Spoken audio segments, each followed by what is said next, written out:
Gloria a Dios. De nueva cuenta, estamos aquí para aprender la palabra de Dios. Aprendamos juntos en este tiempo. Dice la Escritura ahí en Primera de Reyes, capítulo 6, en el año 480, después de que los hijos de Israel salieron de Egipto, el cuarto año del principio del reino de Salomón sobre Israel, en el mes de Sif, o sea, en el mes segundo, comenzó él a edificar la casa de Jehová, y la casa que el rey Salomón edificó a Jehová tenía 70 codos de largo y 20 de ancho y 30 codos de alto.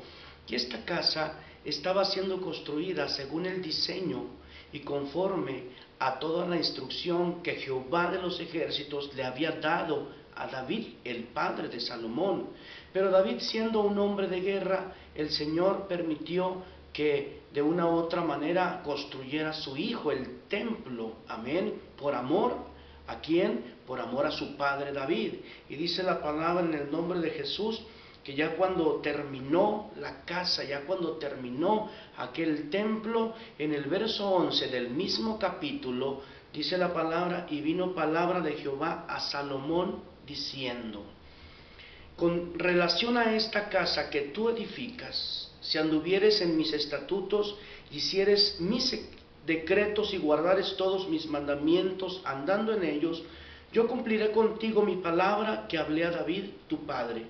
Y habitaré, mire lo hermoso de esto, en el verso 13, y habitaré en ella en medio de los hijos de Israel, y no dejaré a mi pueblo Israel. Amén. Estamos hablando de que Salomón estaba edificando el primer templo. Amén.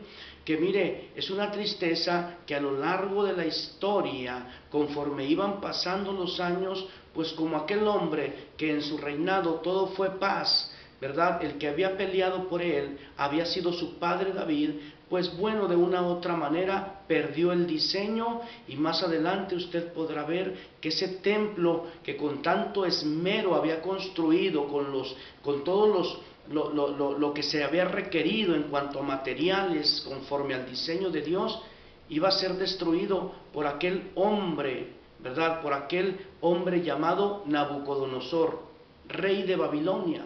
Y así podemos ver en el nombre de Jesús que el primer templo había sido destruido.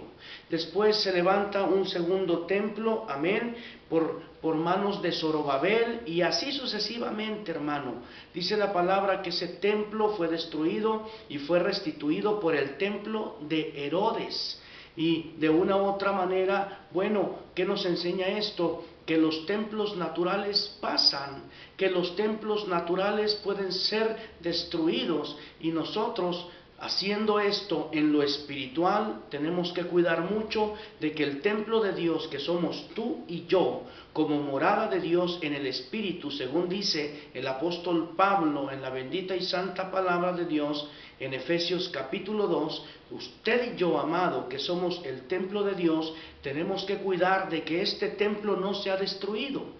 Si dejamos que este templo sea destruido, va a ser levantado un templo donde no estará entronado Jesucristo, sino estará entronado aquel hombre llamado Herodes. Y como nosotros tenemos que entender, ¿verdad?, que todo templo tiene sus reglas, tiene sus normas y tiene sus leyes, nosotros tendremos que cuidar mucho de que el que está en este templo sea Jesucristo, y que a través de su palabra estamos siendo restaurados, y cuidar mucho de que no venga a habitar en él Herodes, porque Herodes, amado, siendo un edomita, descendiente prácticamente de aquel hombre llamado Esaú, bueno, estaríamos nosotros dando frutos, ¿verdad? Si este templo es ocupado por Herodes, entonces yo no voy a dar un fruto agradable a nuestro Dios, un fruto agradable a Jesucristo, voy a dar un fruto desagradable, ¿verdad? Porque bueno, yo tendré prácticamente aquel rencor, tendré aquel menosprecio,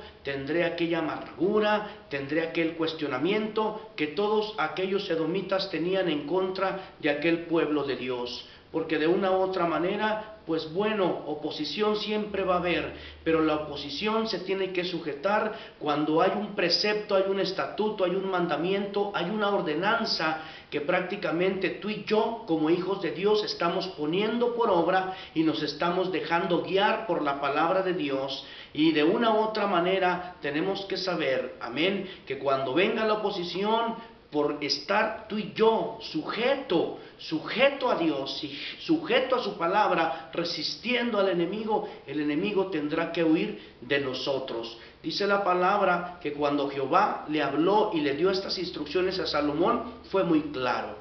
Así que el día de hoy, amado, en el nombre de Jesús, recordemos que tú y yo tenemos que cuidar que el que está sentado en el trono de nuestro corazón sea el que decide por nosotros, sea el que nos da la instrucción, sea el que hace que tú y yo podamos movernos siempre en bendición, no apartándonos a diestra ni a siniestra, sabiendo que ya hay un camino, que allá hay una verdad y que como consecuencia de ese camino y de esa verdad tendremos una vida eterna en Él. Así que en el nombre de Jesús yo declaro por sobre todas las situaciones, no lo sé yo, amado, por el periodo de dolor, de aflicción, de enfermedad o de desánimo por el cual tú puedas estar pasando, pero Jesucristo sí lo sabe.